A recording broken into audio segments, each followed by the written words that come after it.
Iniciando o nosso curso, vamos falar nessa aula de atendimento pré-hospitalar, que é uma grande área do bombeiro, muito importante. O atendimento pré-hospitalar na corporação, ele, na verdade, se divide em 3 etapas, que a gente pode dividir entre atendimento hospitalar, que é aquele fomentado por médicos, enfermeiros, técnicos de enfermagem, profissionais da área da saúde, que eles fazem essa atividade dentro do ambiente hospitalar. Temos ainda o atendimento pré-hospitalar, que é aquele antes de chegar no hospital, ou seja, feito por bombeiros, profissionais como o SAMU, até mesmo ambulâncias de prefeitura e tudo mais. E temos primeiros socorros, que é aquele atendimento mais básico, que você não tem muito equipamento e vai dispor do seu conhecimento prévio para lidar com aquela situação. Então, acontece que o SAMU tem 2 tipos de atendimentos, o básico e o avançado. A viatura avançada, a ideia é levar o atendimento hospitalar com procedimentos hospitalares para a cena da ocorrência. A situação dos senhores aqui se enquadra mais em primeiros socorros, que é aquele conhecimento básico, que é uma premissa, que a partir desse conhecimento vocês podem lidar com situações do cotidiano de forma simples e que pode salvar a vida de muitas pessoas. Pois bem, feita essa introdução, vale ressaltar que o atendimento pré-hospitalar, o primeiros socorros, na corporação é priorizado algumas situações que tragam segurança à pessoa que vai dar aquele atendimento, seja bombeiro ou mesmo civil, ou até mesmo as pessoas que estão no local, de curiosos e outros profissionais que estão atuando na cena. Dentro dessa perspectiva, nós temos o dimensionamento da cena. O que seria isso? Imagine vocês um acidente de trânsito. Um acidente de trânsito envolvendo um caminhão carregado com líquido qualquer, gasolina, por exemplo, e um outro caminhão com um líquido inflamável do qual a gente não conhece, ou qualquer outra situação. O dimensionamento da cena é muito importante porque dimensionar a cena é avaliar os riscos possíveis, como eu falei, para terceiros, para a própria socorrista que vai ali levar aquele atendimento e para a vítima também. Então, nessa direção, a gente vai avaliar questões como risco de incêndio, choque elétrico, novos acidentes de trânsito. Os senhores bem lembram que em 2006 houve um acidente em Santa Catarina muito considerável, que foi decorrente de um segundo acidente. Então, um acidente de trânsito pode gerar um outro acidente por conta da via que vai estar obstruída naquele caso. Então, o dimensionamento da cena seria basicamente dimensionar os riscos. A segunda fase é a avaliação primária. A avaliação primária, ela é posterior, ela vai focar basicamente nos riscos que apresentam para a vida a curto prazo.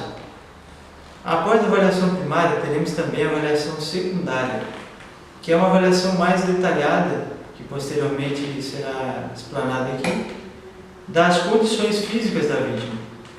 E para finalizar, a quarta etapa é monitoramento e reavaliação, que é após o dimensionamento da cena, já vi que não tem riscos, comecei o atendimento à nossa vítima, avaliação primária, fiz a avaliação física detalhada, verificando os riscos à vida a curto prazo, a secundária. Vou passar para o monitoramento e reavaliação, ou seja, vou ter que deslocar com essa vítima até o hospital, como eu expliquei. O atendimento pré-hospitalar, ele faz o atendimento e depois conduz essa vítima até o hospital. Falando da avaliação dimensionada da cena, ela também pode ser desmembrada em 4 etapas. Reconhecer e avaliar o local. Eu vou chegar naquele local, verificar primeiramente se, no caso de primeiro socorro, se já foi acionado o serviço de emergência e, se no segundo momento, se há necessidade de um reforço de novos recursos, como a viatura avançada do SAMU, Polícia Militar, Polícia Rodoviária Federal, um serviço de aeronave, por exemplo. Isso seria a primeira fase. A segunda fase, é claro que é o EPI básico. Como eu falei, a corporação prioriza a segurança primeiramente do socorrista. Então, para isso, nós temos que garantir a segurança básica através dos equipamentos de proteção individual. No APH seria o colete, que ele é refletivo e tem vários compartimentos para guardar materiais, luva, óculos, máscara e no caso de resgate veicular também utilizamos o capacete. Gerenciar os riscos, verificar se também não há risco de choque elétrico, de incêndio, de outros perigos adicionais que podem agravar a situação e acionar o socorro, como eu falei, 193 ou 192. Essa é a avaliação dimensionada da cena. Aqui nós vamos falar agora das informações necessárias para acionar um serviço de emergência. A gente atende diariamente centenas de ligações de ocorrências, que é por onde entram as situações emergenciais na corporação. Se trata de uma parte primordial, porque muitas pessoas não conseguem passar com exatidão as informações necessárias para que aquele bombeiro consiga suprir a demanda daquela vítima, daquele paciente. Por isso, as informações necessárias começam pelo endereço do incidente, endereço completo. Segunda etapa, tipo, natureza da ocorrência. Tem que dizer do que se trata, porque no quartel de bombeiro nós temos diversas viaturas. Viatura que é específica para combate a incêndio, para atendimento pré-hospitalar, para repor água, aeronaves. Então, a natureza da ocorrência vai dizer qual tipo de viatura que eu vou deslocar. Número de vítimas e suas condições, isso é importante. Se eu tiver uma viatura ASA, que ela consegue dar um atendimento adequado a no máximo 2 vítimas, eu não consigo colocar quatro ou mais vítimas dentro de uma viatura. Por isso que o número de vítimas é importante, para que eu saiba quantas viaturas eu devo deslocar e as condições da vítima também.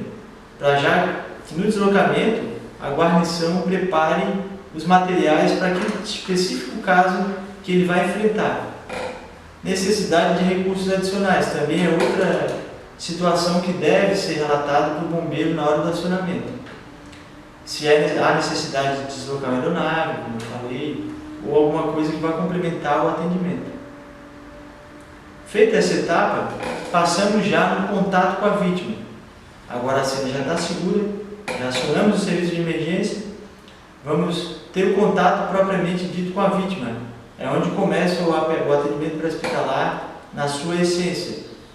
Para começar, nós temos a impressão geral do paciente. Você olha através do seu campo de visão, você já vai se deparar com a vítima e já vai estabelecer um panorama do que você pode fazer para solucionar aquele problema. Isso é muito rápido. A segunda fase é o nível de consciência. O que seria o nível de consciência? É algo muito importante. É avaliar e saber se aquela vítima está consciente ou se ela está inconsciente. Utilizamos a escala AVDI, alerta, voz, dor e inconsciência. Você avalia se a vítima está alerta, você vai falar com ela, se ela responder, ela está alerta.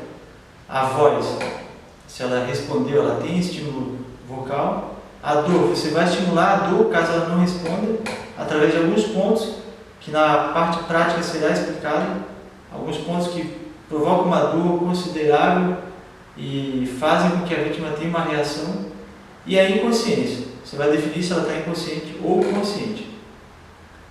A terceira etapa, avaliar a circulação, verificar se tem perfusão, se tem circulação nas extremidades e no pulso carotídeo, principalmente. A quarta etapa, avaliar a permeabilidade das vias aéreas e a coluna cervical. As vias aéreas são importantes porque ela define a respiração da vítima. Se ela estiver obstruída, consequentemente, a vítima vai entrar numa parada respiratória ou talvez ela já esteja numa parada respiratória. Já a cervical, a região cervical, ela é importante preservar, pois uma lesão na cervical pode causar lesões irreversíveis, como uma uma pessoa pode ficar paraplégica, tetraplégica, a depender do tipo de lesão e de onde essa lesão vai se encontrar, qual da região cervical que ela vai se encontrar. Por isso que é importante preservar e avaliar a cervical e permeabilidade das vias aéreas. A quinta etapa, avaliar a respiração. Já verifiquei se as vias aéreas estão permeadas, vou avaliar agora a respiração. Vou verificar se essa respiração está sendo suficiente, se ela está efetiva e se ela está dispneica ou apneica. O que seria isso? Muito rápida, muito fraca? Isso são sinais e indícios de alguns problemas que a vítima pode apresentar. A sexta etapa, hemorragias, grandes hemorragias. Vou avaliar isso através do estímulo visual e também passando a mão por baixo da vítima nos pontos principais do corpo para verificar uma hemorragia grande que possa causar um choque descompensado ou algo que possa apresentar um risco iminente de morte para a vítima. A próxima etapa seria o monitoramento e reavaliação. Monitoramento e reavaliação é feito após todas as etapas e depois que eu já sei quais os tipos de lesão que a vítima apresenta, que eu já estou tratando, já tratei todas as lesões, fraturas, hemorragias e as situações ali que a vítima apresentou. Agora simplesmente eu vou monitorá-la, vou reavaliar sinais vitais, pulso carotídeo, a frequência arterial, pressão arterial, para ver se esse quadro da vítima evolui ou se ele se mantém estabilizado. Monitoramento e reavaliação. Agora vamos entrar dentro de um assunto muito importante. Eu considero que dentro do curso de brigadista é onde os senhores realmente podem fazer a diferença, que é na parada cardiorrespiratória. Parada cardiorrespiratória, ela é a supressão súbita dos movimentos do principal órgão do nosso corpo, que bombeia o sangue por todo o corpo, que é o coração. Ele é causado por N fatores, um infarto do miocárdio, uma convulsão, situações patológicas diversas. Mas enfim, a gente não vai saber disso. A gente só vai saber identificar se essa vítima realmente está em parada cardiorrespiratória, se ela não tem pulso carotídeo palpável, se ela não respira, e a partir daí a gente vai começar o procedimento de RCP, reanimação cardiopulmonar. Então, dentro da parada cardiorrespiratória, o fator assim mais importante é identificar os sinais. Se realmente a pessoa está sem pulso detectável, a gente faz isso através do pulso carotídeo, que posteriormente será apresentado no local adequado. Isso é importante porque identificar o pulso, a situação de ausência de movimento cardíaco é determinante nesse caso, porque se eu fizer uma manobra de RCP, comprimir o tórax da pessoa com um movimento cardíaco efetivo ainda, ou seja, eu estou fazendo compressão com o coração, com a vítima viva, batendo no coração, eu posso gerar um efeito contrário, posso gerar uma parada cardiorrespiratória em alguém que até então não tinha esse quadro. Então, por isso que a ausência de pulso detectável é importante. A próxima etapa ali é verificar a respiração detectável, se realmente a pessoa tem movimento respiratório ou não, e o nível de consciência. Manobra de RCP, manobra de reanimação cardiopulmonar. Ela se divide em adulto e infantil. Aí, dentro dessa situação, nós temos que avaliar dois quadros bem distintos. O primeiro é o idoso. Eu não vou aplicar uma força excessiva no idoso que eu aplicaria no paciente jovem. Então, esse juízo de valor, saber qual idoso eu vou poder aplicar uma força maior ou não, fica a critério da pessoa que realmente vai estar definindo o atendimento. Assim como criança. Nós temos crianças aí que têm uma estrutura corporal já de um adulto. Já temos outras crianças que têm uma estrutura corporal um pouco mais frágil. Mas eu vou passar o procedimento adulto e aí na parte prática será esmiuçado essa situação com mais detalhes. Primeiro ponto, posicione a vítima em decúbito dorsal em uma superfície rígida. Ela tem que ser uma superfície rígida. Já presenciamos alguns casos aí, inclusive tem vídeos na internet, dos mais variados, de pessoas fazendo RCP em superfície não rígida, colchões de cama ou sofá. Isso não se torna uma compressão efetiva porque o próprio colchão vai absorver a nossa compressão e o movimento que a gente fará no tórax da vítima não vai acontecer da forma adequada. O segundo ponto é expor o tórax. Expor o tórax vai nos ajudar a encontrar a posição adequada. Claro, eu não vou expor uma pessoa, uma mulher principalmente, que tem os seios mais avantajados, eu não preciso expor os seios dela. Mas eu tenho que abrir ali a região, tirar a camisa para identificar a posição adequada, que posteriormente será indicada. O ponto 3 é encontrar o local das compressões. Depois que eu expus o tórax, eu vou encontrar o processo tifoide. O processo tifoide é um osso que ele compõe o externo e eu vou mensurar 2 dedos acima do processo tifoide, posicionar uma das mãos, que é o ponto 4, posicionar a mão no local adequado, para iniciar a nossa manobra de compressão, como mostra na foto do item 4. Ponto 5.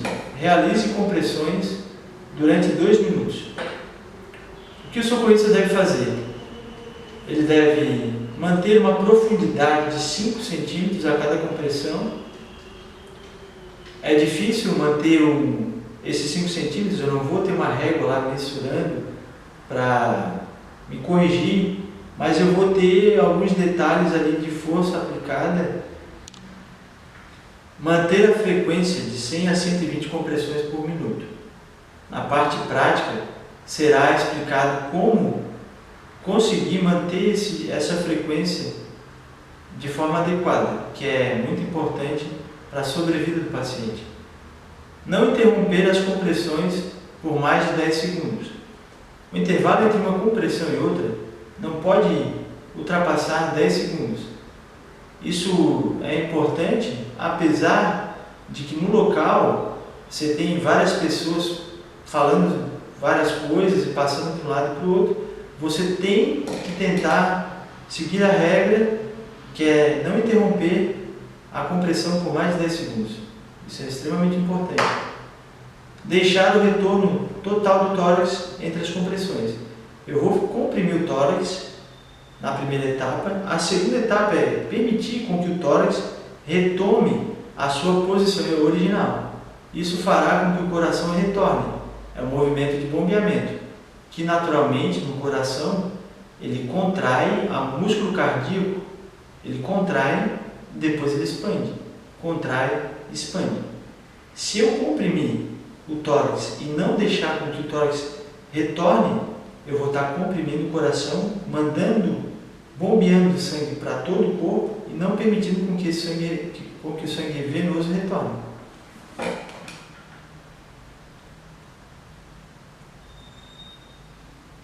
Agora continuando no RCP, do lactente, a gente tem uma posição diferente das mãos. A etapa 1, posicione a vítima em decúbito dorsal em uma superfície rígida. Aqui em lactente, que são crianças aí até 1 ano de idade ou um pouco mais, se perceber que a estrutura física da criança ainda é muito pequena, prematura, você pode continuar aplicando a técnica de lactente. Fica fácil aplicar essa técnica em uma superfície rígida, por exemplo, a mesa. É indicado uma mesa da cozinha. O segundo ponto, assim como no adulto, é expor o tórax da criança para encontrar o local efetivo. Encontre o local das compressões, posicione 2 dedos no local, Aqui na figura, eles mostram duas situações.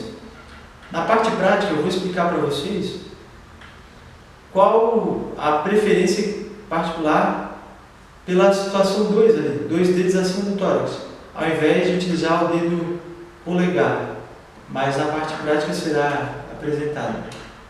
E aí vou fazer as compressões torácicas. Realize compressões durante 2 minutos. O que o socorrista deve fazer dentro do lactente? A profundidade, que lá no adulto era 5 centímetros, aqui no lactente será de 4 centímetros. Isso é óbvio, por condições óbvias. Não vou aplicar a mesma força para lactente que eu aplicaria no adulto. A frequência respiratória continua de 100 a 120 compressões por minuto. A regra dos 10 segundos, não interromper a compressão por mais de 10 segundos, continua. E deixar o retorno do tórax.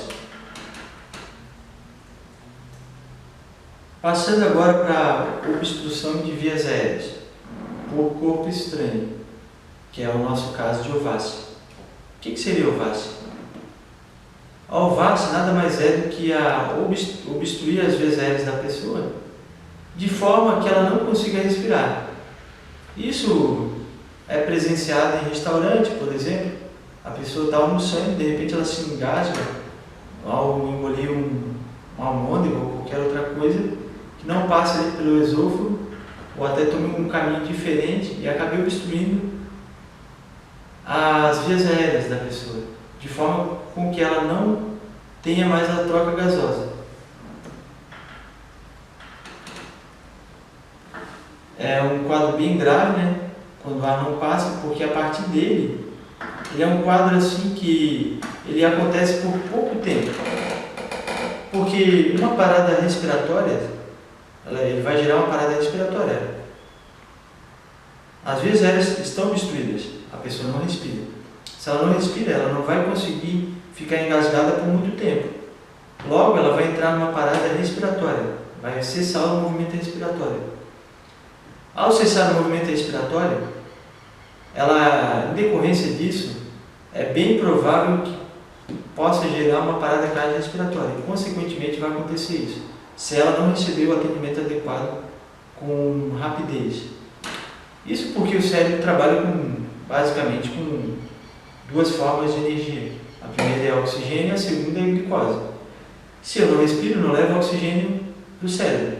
Se não tem oxigênio, eu cesso a função cerebral. Dentre elas, o comando de todo o estímulo neural do nosso corpo, da musculatura do nosso corpo. Nosso músculo funciona por estímulo elétrico, que é comandado pelo cérebro. Inclusive, o coração, que é o músculo cardíaco, miócito. Se um coração funciona por impulso elétrico e o cérebro não tem oxigênio efetivo para conseguir enviar esse impulso elétrico para o coração, consequentemente, eu vou gerar uma parada cardiorrespiratória. Por isso que é importante a manobra de Raynaud. A manobra de Raynaud, ela é apresentada aqui na figura. Ela tem a manobra para adulto, assim como a reanimação cardiopulmonar, e para lactente. É muito comum encontrar lactentes em ovácea, obstrução de vias aéreas, por fatores patológicos, inclusive até o próprio leite materno, ele pode acabar obstruindo ali as vias aéreas do lactente. Então as corporações de bombeiros atendem realmente muitos casos de lactente em ovácea. Hemorragias. Temos 2 tipos de hemorragias: hemorragia interna e hemorragia externa. A hemorragia interna, ela não é visível geralmente, porém ela é bastante grave e até pode ser mais grave do que a própria hemorragia externa, porque ela fica camuflada. Ela pode provocar o choque e levar a vítima à morte muito rapidamente. Tem alguns sinais e sintomas para se avaliar a hemorragia interna, assim como a hemorragia externa. Eu posso avaliar o local onde eu suspeito de hemorragia interna. Apalpando esse local, se eu verificar uma deformidade muito grande, pode ser sinal de que tem muito sangue extravasando naquela cavidade, naquela região do corpo. Isso pode ser um indício de hemorragia interna. Hemorragia externa, geralmente ela é visível, porque ela extravasa sangue. Ocorre devido a ferimentos abertos e ela pode ser do tipo arterial, venosa ou capilar.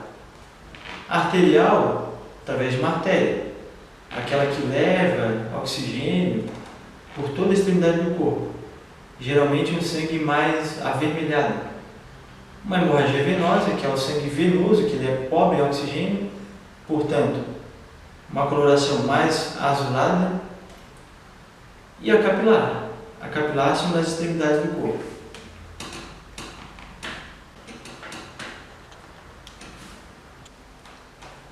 As técnicas de controle de hemorragia externas ou em extremidades. A primeira delas é pressão manual direta, compressão direta sobre o membro ou sobre o local da hemorragia.